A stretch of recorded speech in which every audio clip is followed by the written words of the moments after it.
Morgan. And I'm Jake, and this is Neverland Navigation Radio, where we take an immersive cruise through the universe of Star Wars.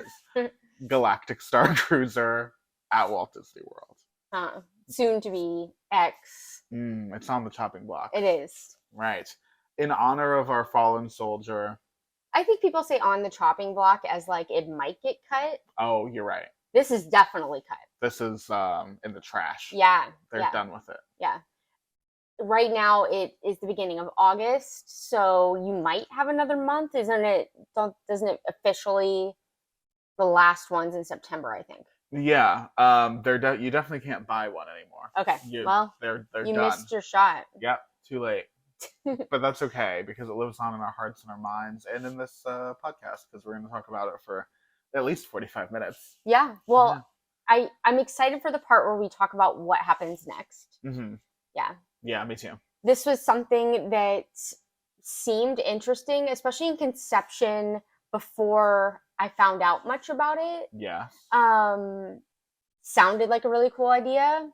But then for us, when we found out about what it was and how much it was, then it wasn't as intriguing. I totally get that. I think that was a lot of people's experience. A big part of the conversation surrounding the Galactic Starcruiser and its demise was that people found it strange that Disney was playing to what seemed like such a specific group of people who would want to dress up and role play the universe for 2 days. You know what I mean? That doesn't appear to be the majority of the vacationing market. So it seems strange to really be appealing to that group of people. And if you're not appealing to that group of people, to kind of just spring it on them. Well, and the price point put it where even if you were into... See, for me, I don't like...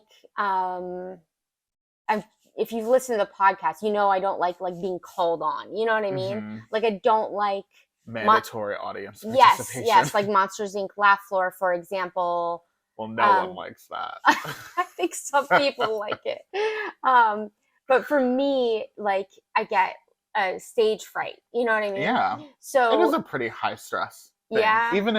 Even if you're someone like me who's done improv and stuff, even still, in such a public situation around people you don't know, to be called on and everybody is looking at you. Right. If you're not used to that, that's stressful. Right. So for me, even being in small groups where you're kind of being called on because your character might need to do something. Right. For me, that would make me uncomfortable. Now, if it were just a 3-day Star Wars fan, a fan kind of thing where you could do different Star Wars activities and stuff like that, then maybe I would have been more interested, but probably not at that price point. Right.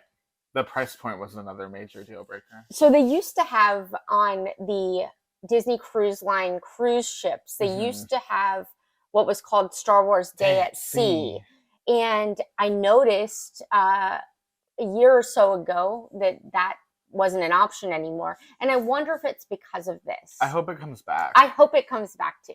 I hope that it was because of this that they were like, oh, we want all of our Star Wars fans going to Starcruiser. Right.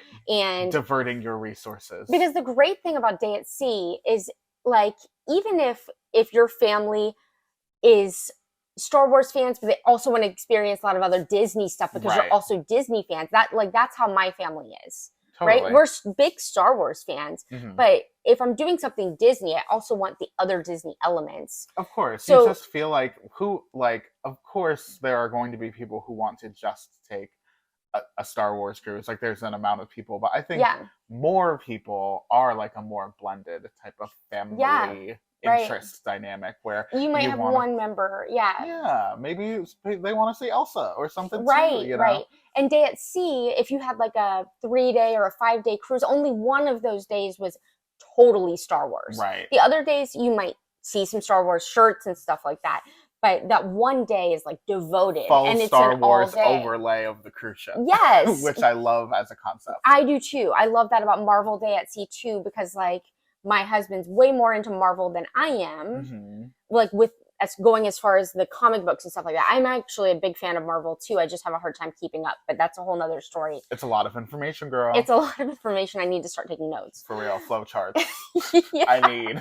I need organizers. Yes. Tab dividers. Yes. Mhm. But so I love that there's that day for him, you know, and I like it too. But then we also get to do the classic Disney stuff that I love. Yeah, having the ability to get a little bit of everything is the marvelous thing about Daisy. Yeah. I love that. So I guess spoiler alert is I want that to come back, but that's not at the end. We're going to talk about what we want to happen to the actual hotel, The right? structure. Yeah, the space. They said they're not going to waste that space. Right. That's what's been said in the media. The only thing that's been said in the media. Yeah. About Starcruiser since it went is that they're going to do something. So this is always a big complaint for us, which you guys know because we talk about it a lot. Yeah. Well, it happens a lot. Yeah, where they'll shut something down and then nothing takes its place. Right. Wasted real estate. Wasted real estate is like Jake's term he's come up with that I think it is like perfectly applies to a lot of different places in Disney World, and that makes us sad. It's just for me hard to believe, given that it's like the most visited theme park in the world. You would think they would want to kind of jam pack it with stuff to help with crowd flow, appeal to as many properties and interests as possible. There's a lot of reasons for wanting, a good range of attractions in your theme park. So, right. It's some of those, especially the ones in Epcot, the two like big ones in Epcot, they're really prime real estate. Like you're walking by there anyway. Right. And I know that it's budget and it's, there's imagination also takes time, but like I just want to know, I want to hear what the plan is. Yeah. But here's what I don't want. Them not to do it? Yeah, I don't want a gorgeous concept sketch that's fantastic and all of these beautiful details, and then half of that gets built. And then next year they're like, oh, sorry. Right. So I get that I'm hard to please. Like, I want this, but I don't want this. I understand. But also at the same time, like, we love the theme parks. We have so much respect for the history and the artists who put their all into this. So for us, like, artistically, we know it's not the end of the world, but in our little particular interest, it's a headliner when stuff is like completely abandoned and then not used. Right. So we're excited to see what happens to the Starcruiser. Absolutely. And we've got some like hopes. Yeah. We've got some dreams. Yeah. So we're gonna talk about what it was. Yeah, we've got to go to understand the Starcruiser. To know the Starcruiser is to understand the roots.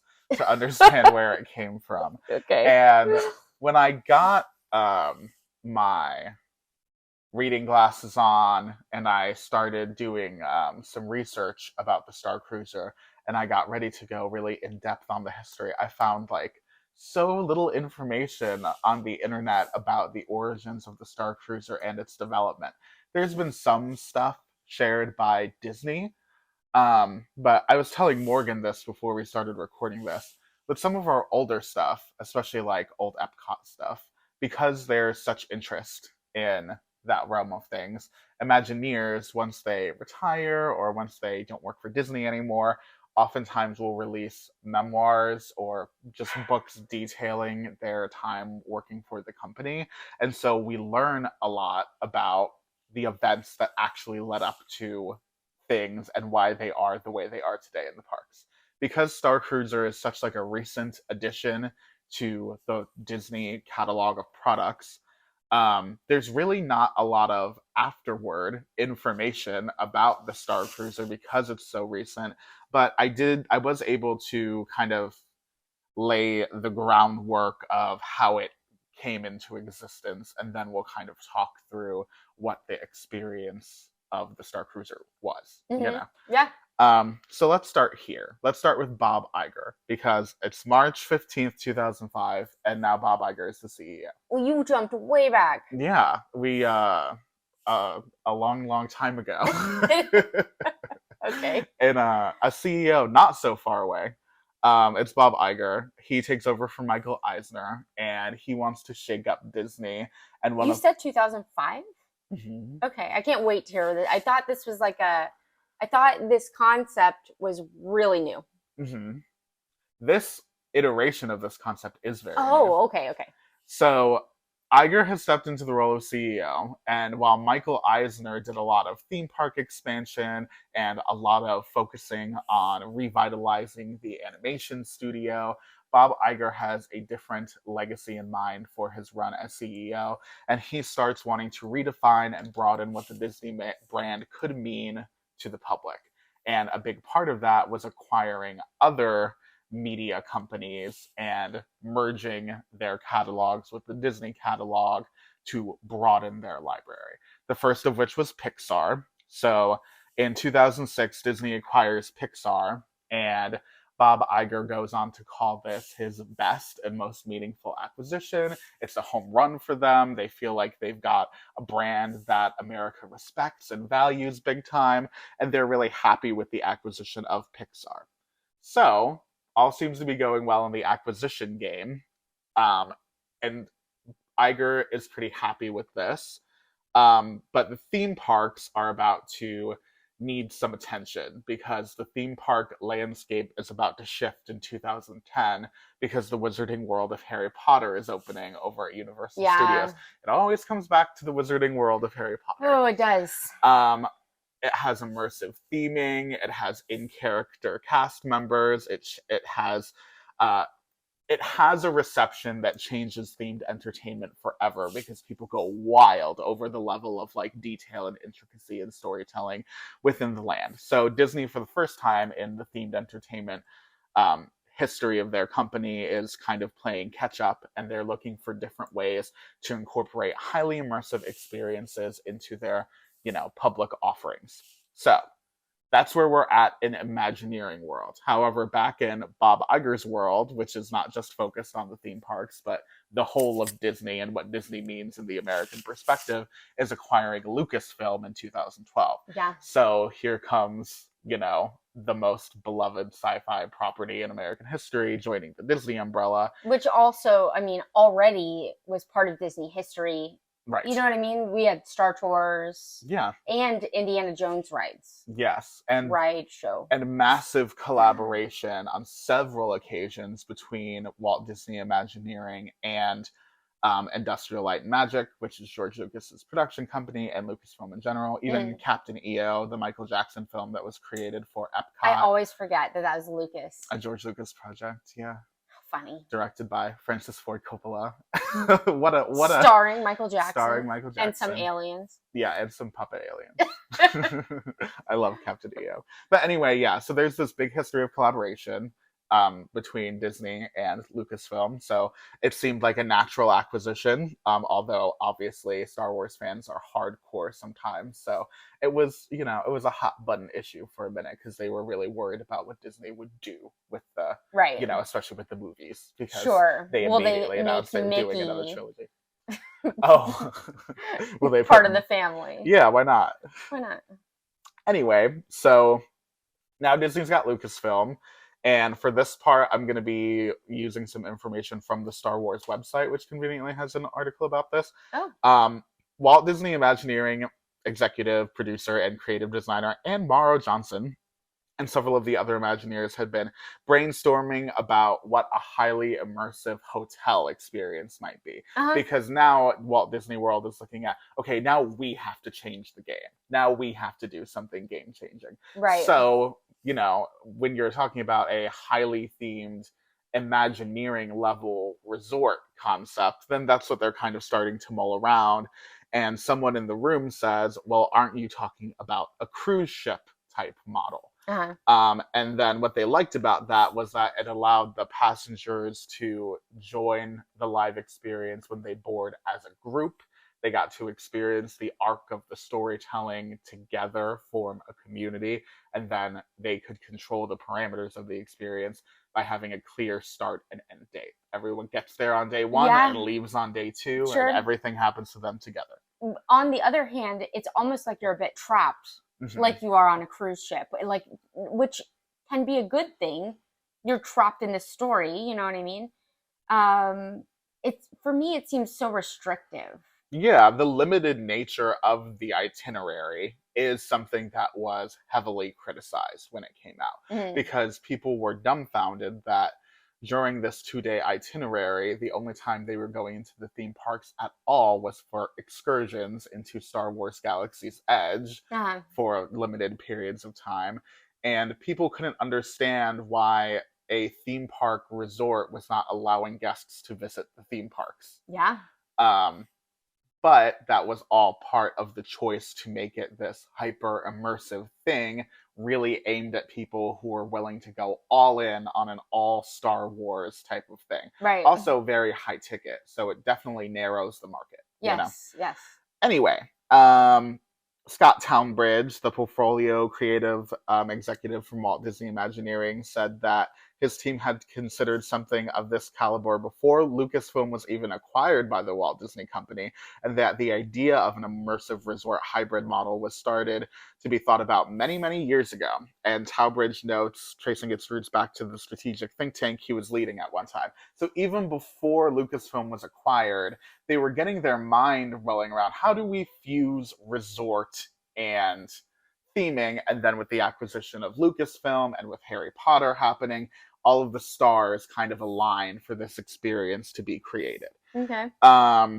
This is the when he was talking about it, he said they were thinking about new ways to do immersive experiences and pretty quickly settled on the idea of wouldn't it be cool if we could create some kind of long duration Star Wars experience. And then Lucasfilm joined the Disney company and it became, oh, well, we should get serious about this and really start to think how we can bring Star Wars into or Star Wars to life in a deeper, more immersive way. So, with all of that backstory, the Starcruiser opens and it is like super anticipated by Star Wars fans. It's a first of its kind model in Orlando from a major theme park company. Uh-huh. And the doors open and they have the experience of entering the Starcruiser. Yep.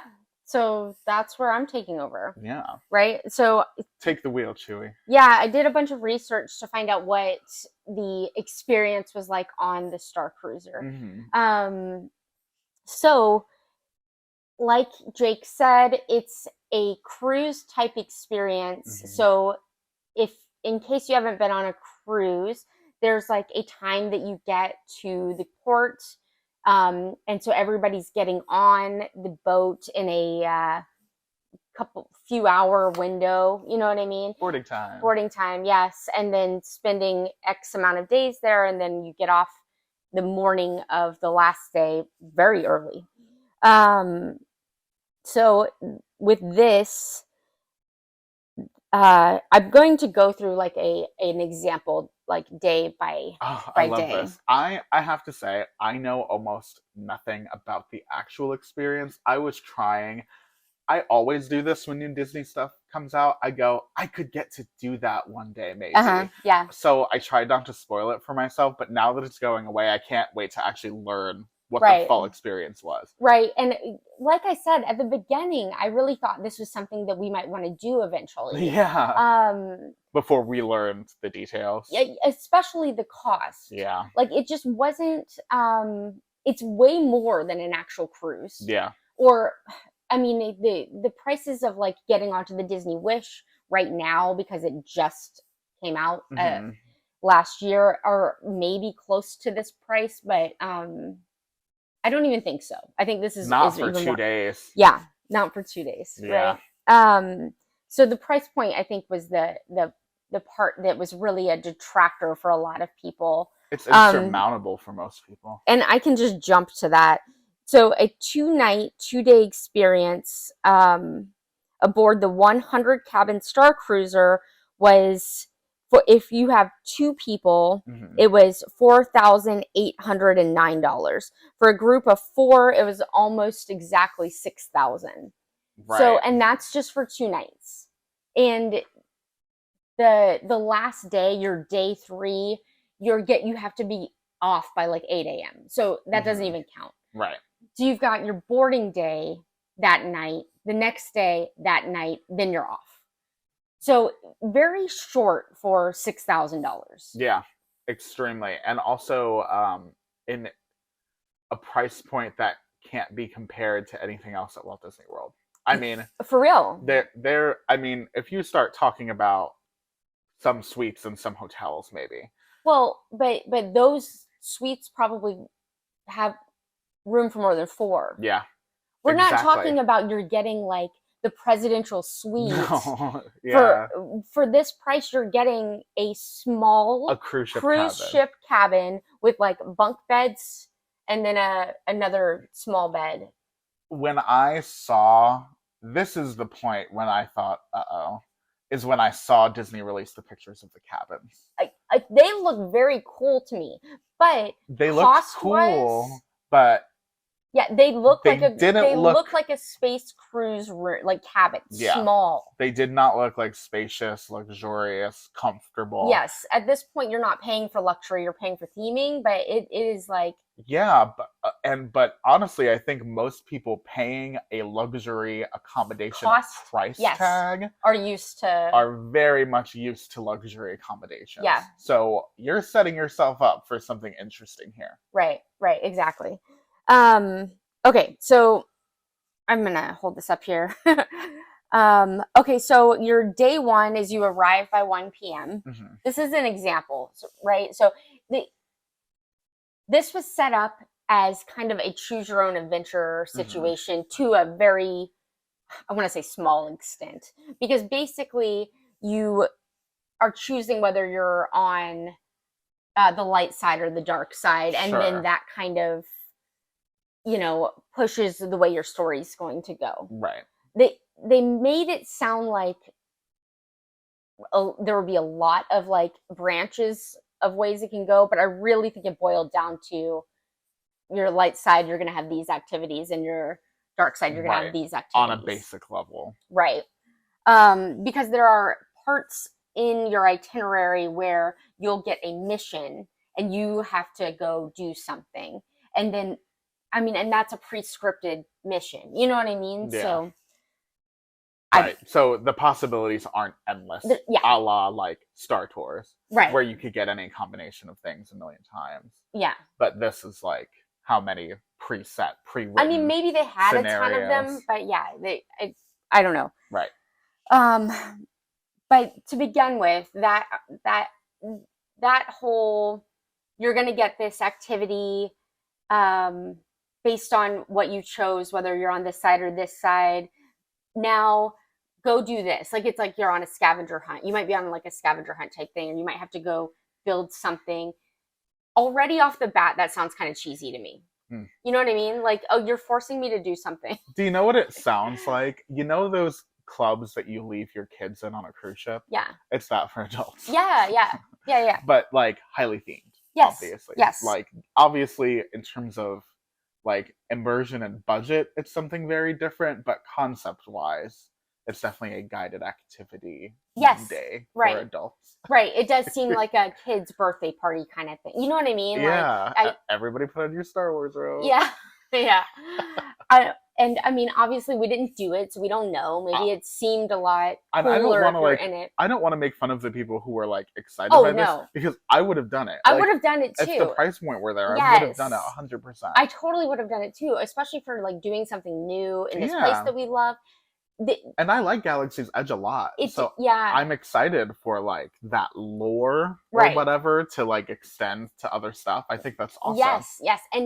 And even if what they wind up doing with this is making a more like another version of it, but in a lower price point that makes it not so crazy ridiculous. Yeah. I just feel like, for me personally, and this is just my personal way that my brain works, I would be thinking the whole time like, oh my God, I spent $6,000 on this and we're like playing scavenger hunt. You know what I mean? I do. That's how my brain works. If for people that can set the money aside, or money's not an object for them, great. Oh my God. I wish I could do that. Same.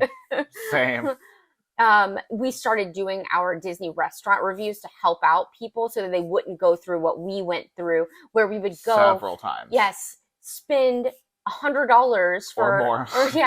On a meal, and then walk out and be like, oh my God, I can't believe I spent that money on that. That was so disappointing. No worse feeling. Yeah. That is so bad. But you're right, because, and especially with the more high ticket stuff like this, I cannot help but to think about value. I do it all the time. And it when I doesn't, walk in a hotel room, I'm like, okay, let me think about the ways in which this is better than like a Disney Value Resort. right. Does it equal the extra $200 I spent? You know what I mean? Yeah. And it's not, for me, it's not, I'm not necessarily just thinking of it from a personal financial perspective, but I'm also thinking, is this a fair value for this experience objectively? Right. And sometimes I cannot stop myself from letting that cloud my experience a little bit. Same. Because I'm like, oh, you are fully charging people how much for this? That's a little interesting, Yeah. you know? Right. And I definitely think that if I would have experienced this, unless it was anything less than a 10 out of 10, It would have amazing had to be the best experience. thing I've ever done. Exactly. It has to be VR. Like, it has to be Yeah. some incredible blend of technology I've never seen before. Yeah. I have to feel like I'm on another planet. Like, Right. it's really got to be there. Right. So already the expectations Yeah. are wild. Right. I have definitely do that. spent more than this on a vacation, but like not on a 2-day. Right. You're restricting everything I'm doing vacation. 10 you know by what I mean? 10 Cabin. cruise cabin. Yes. Yeah. Different vibe. Right. So back to the experience. Yes. You arrive at 1, you are welcomed aboard, you get in a launch pod. I'm using air quotes. You know, if you have by chance been in Space 220, the restaurant, it looks like the elevator that takes you to Space cool. 220, or like at the beginning of Rise of the Resistance, where you're in that one part where it's like you're in a ship and it's flying, but you're standing the transporter. there. Yes. Yeah, I remember the transport. Yeah, and if you haven't, then the way I'll explain it is you're in a room, but it's like a simulator kind of. Yeah. And there are screens, so it looks like you're being taken from Earth to your Star Cruiser. Yes. So they should make a Willy Wonka ride like that, where it's like a simulated elevator. Who has Willy Wonka? I think Warner Brothers. Okay. So, unfortunately, not helpful. Okay. Okay, I just had a thought. That's all. It wasn't relevant. It wasn't important. Moving on. Anyway, Timothy Chalamet. No, I'm kidding. Yeah, we could talk about doing an Animaniacs ride. That would be fun. Ooh. Okay, but we're not, because that's Warner Brothers. Right. I don't even. Whoops. They are associated with a theme park, right? I think Six Flags. Animaniacs? The Warner Brothers. Oh, Warner Brothers in general? I don't know. I don't know either. I know in Not Europe they've our got forte. Warner Brothers Movie World. They've got their own thing. Right. Okay. So then after you go through this launch pod, you have orientation with light refreshments. So this would be my favorite part. I love light refreshments. yeah. And that is the beautiful thing about a cruise, and they did bring this to that to an extent. Like one of my favorite things about a cruise is the like nonstop eating amazing food. Yes. It's not just nonstop eating food, because if it was like subpar food, I just wouldn't do it. But I'm talking about like when you go on a Disney cruise line, you're really being offered amazing food all the time. Yeah, that's so luxurious. Yes. And this does have that element to an extent.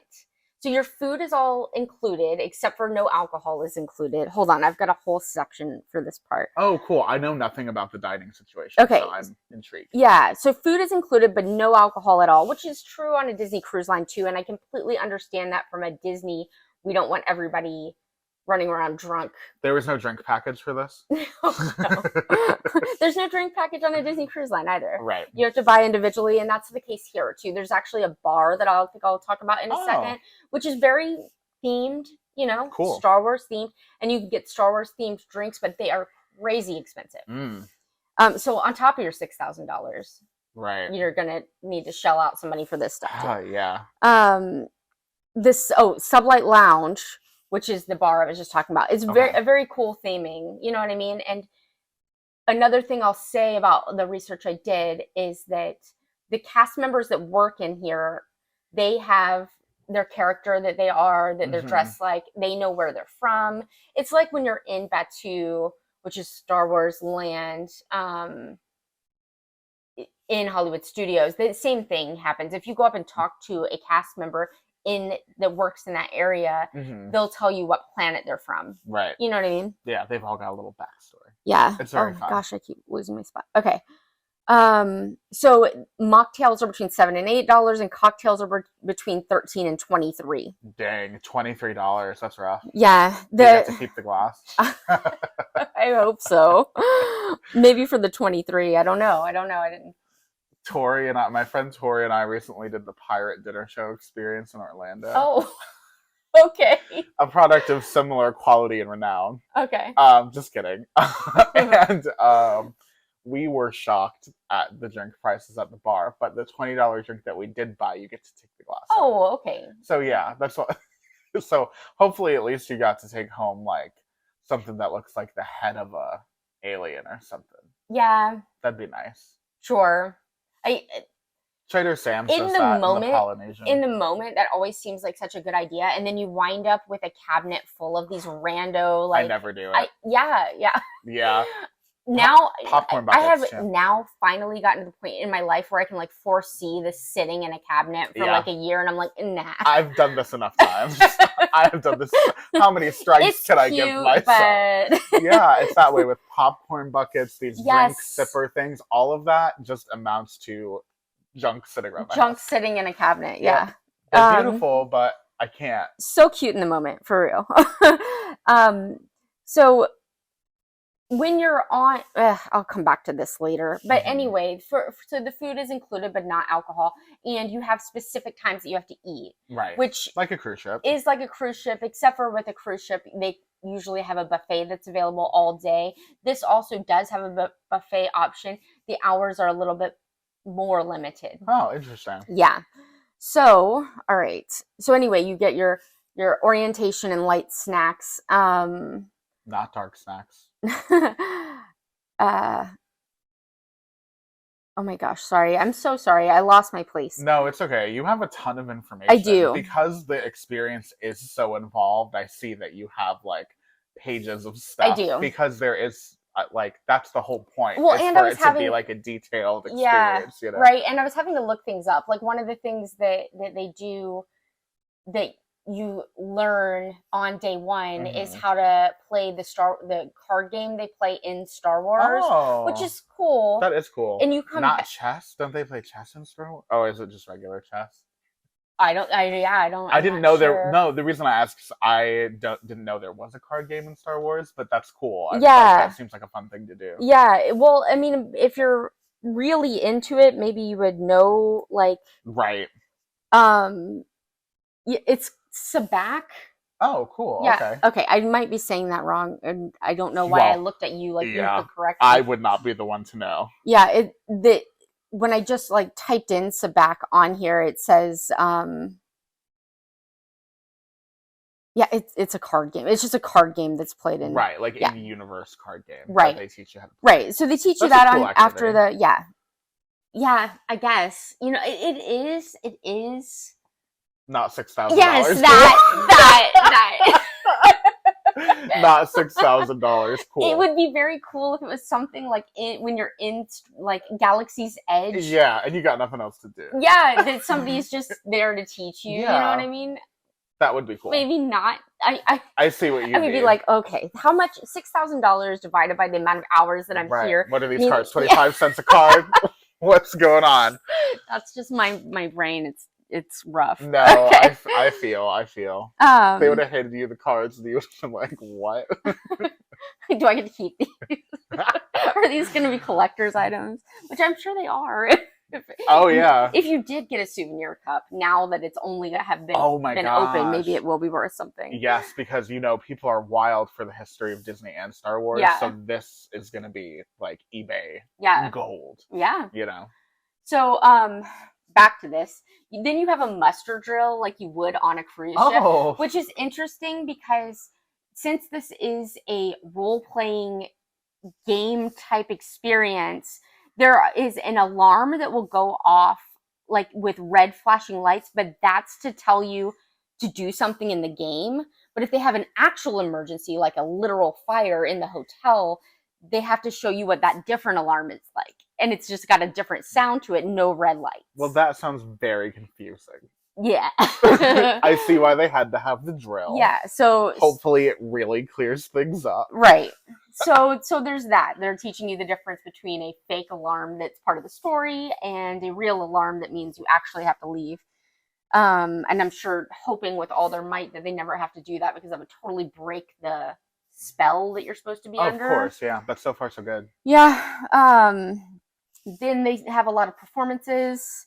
So there are a lot of cast members, or Star Wars characters, I guess should say, walking around the ship all the time, and like random performances going on. Again, like a cruise ship, where you'll have like somebody playing music in the atrium and stuff like that.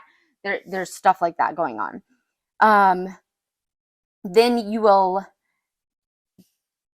be called to do something that your story is part of.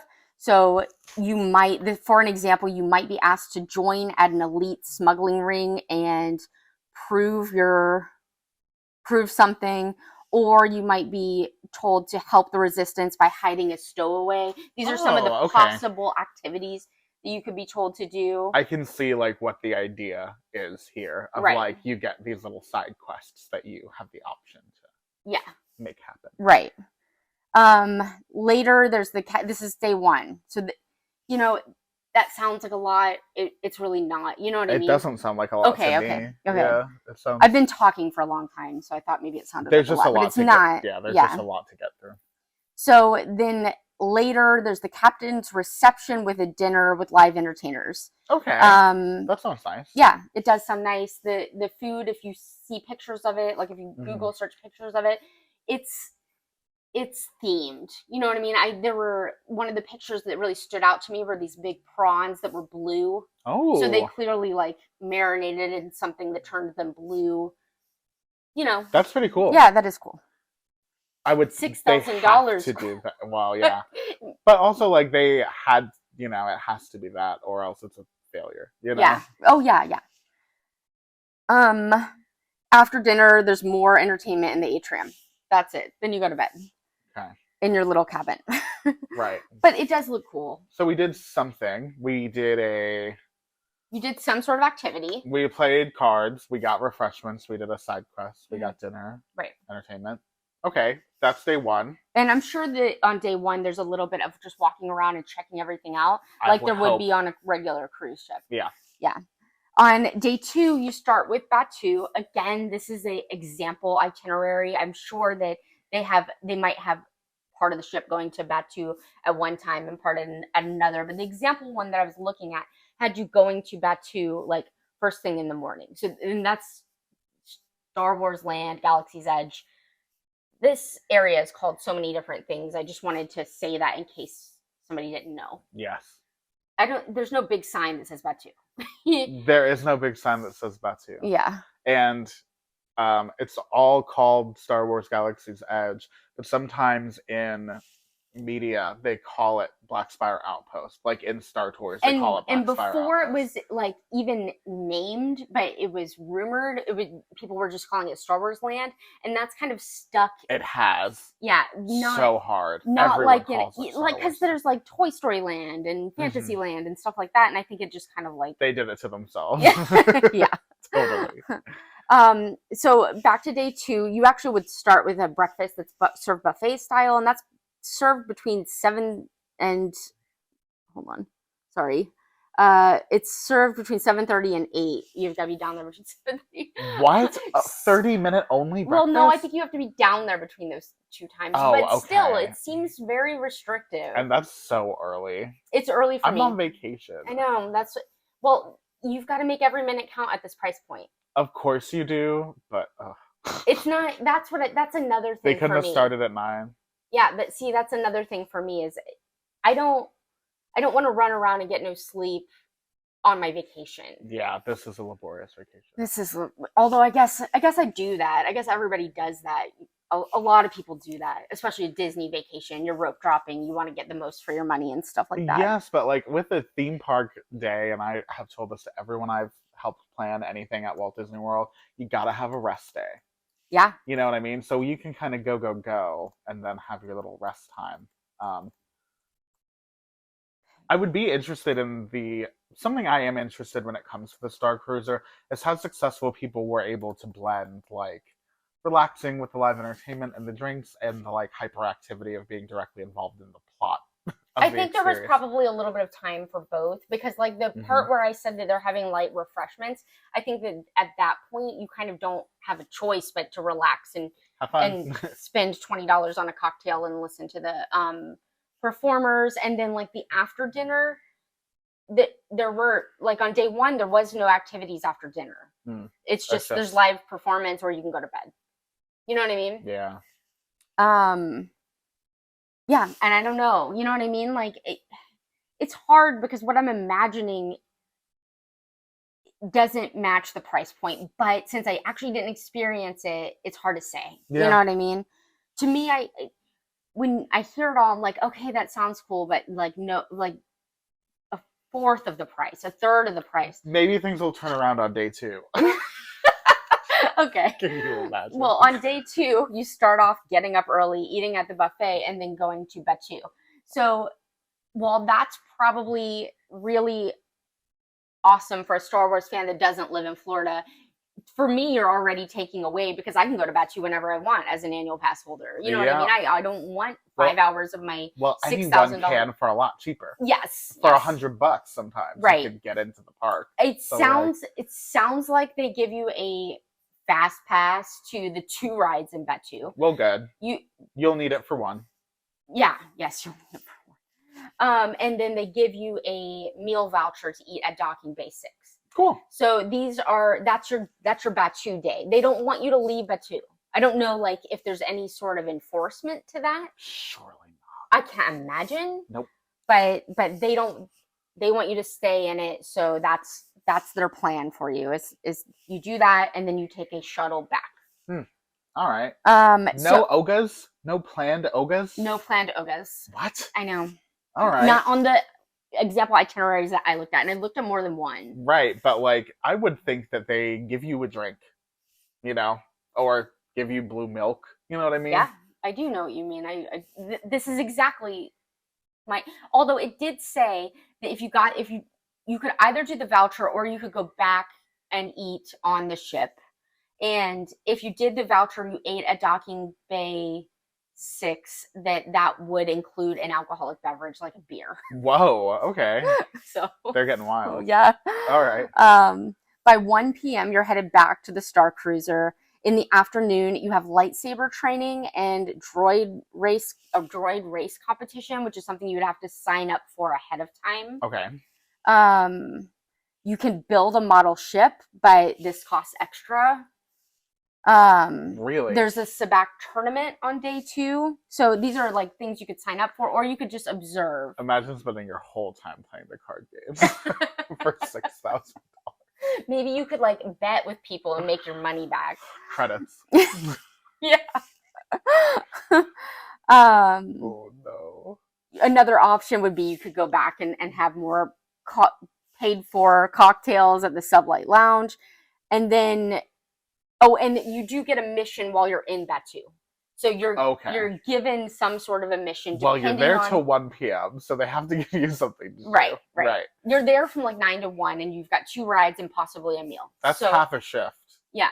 You gotta do something, yeah. Yeah, so, and that's another, it depends on the adventure that you chose. That is a lot of time in your day.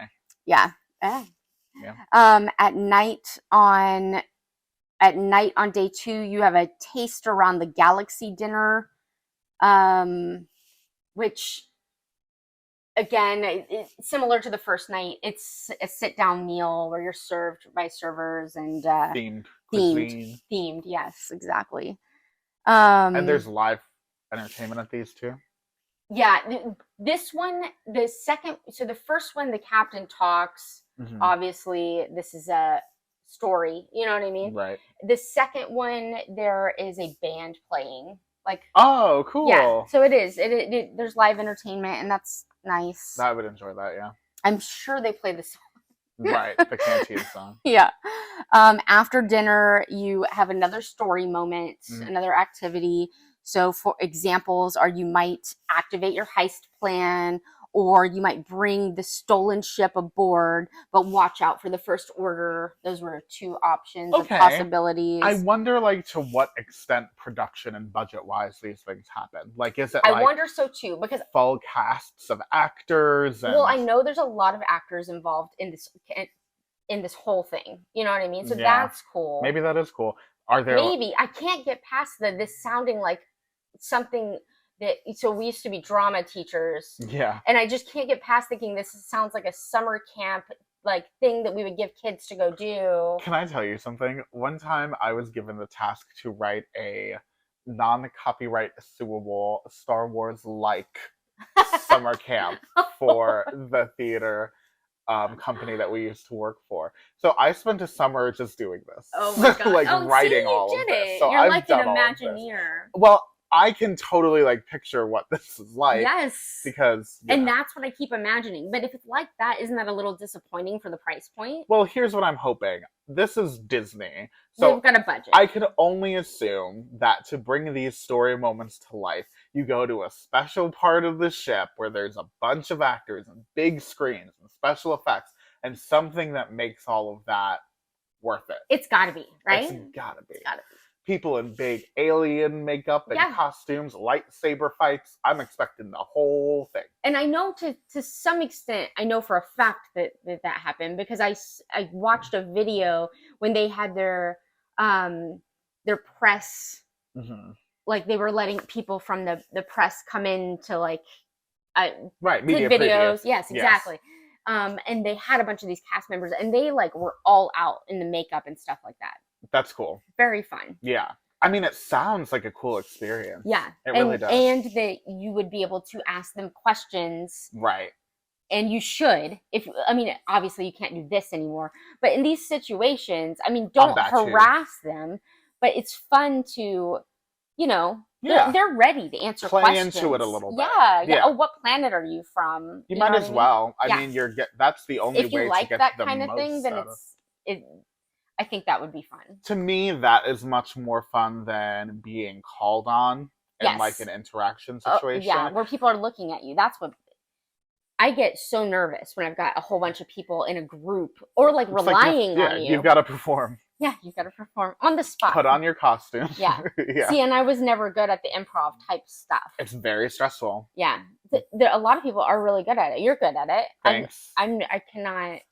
It's not, it's like a very specific thing. It's like the way that most people aren't dentists or whatever. Yeah. You know what I mean? Like it's such a niche kind of thing that it is surprising to me that Disney went all in $6,000 a night, or no, not a night, $6,000 for like, for 4 people for 2 an nights. improv experience. Yes.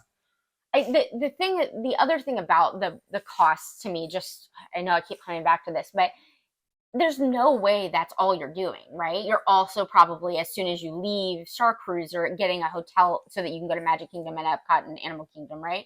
So like, I hope they're staying at All Star for the second half, just to salvage some semblance of value. So back to day 2. After dinner at 10 p.m., there's some sort of spectacular finale. Ooh. I didn't get a lot of information on what that was. I don't know if they were trying to keep it under wraps, or maybe it depends on which thing you chose, and that's why I couldn't really find much. Mm-hmm. You're inside, so it can't really be fireworks, right? But, it's gotta be something. I'm about to pitch something. Disney Plus, Star Wars Galactic Starcruiser, The Final Voyage, and they capture on film what it was like, so that the people who didn't get to experience it, all the Star Wars fans out there, can maybe they can set it up as a choose your own adventure watchable. Oh, that would be cool. Program. That's what they should do. Yeah, that would be really cool. Content over there at Disney Plus. Just something for your desk. On day 3, you return to Earth. So breakfast is served at 8:30 buffet style. Return pod to Earth is between 9:30 and 10.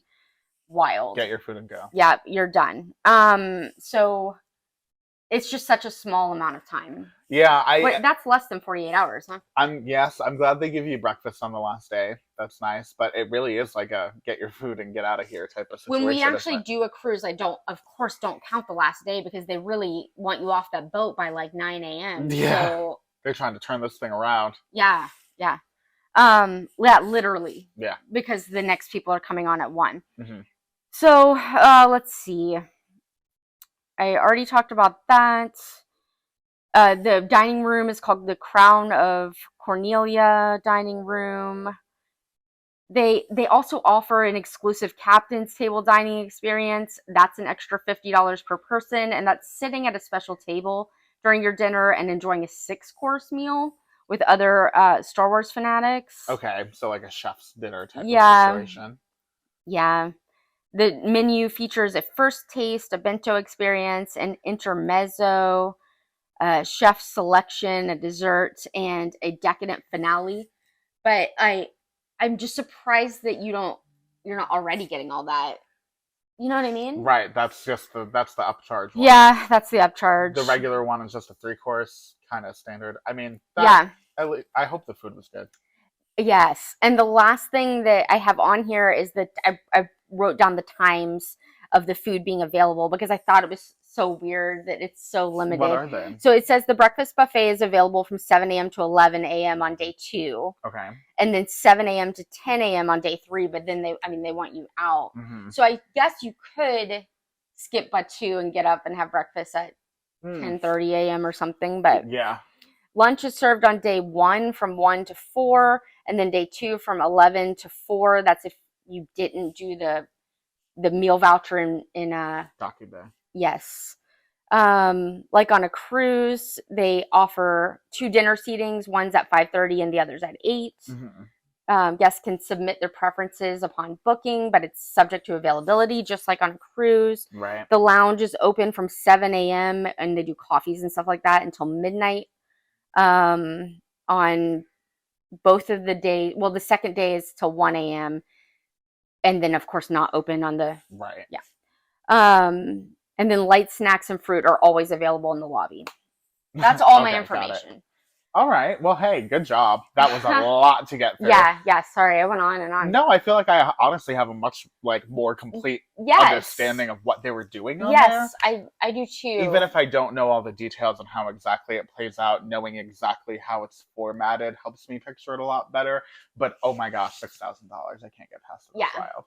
Okay, so we don't have a lot of time left. I want to ask you this: if they could do one thing with the building, what would it be? I have a very basic answer to this anyway. I wouldn't go on and on. I would like it to be opened as like a Star Wars hotel that doesn't involve the insane price and the like whole story thing. Mm-hmm. Because I mean, for sure, as a pass holder, I don't need you to tell me where to go.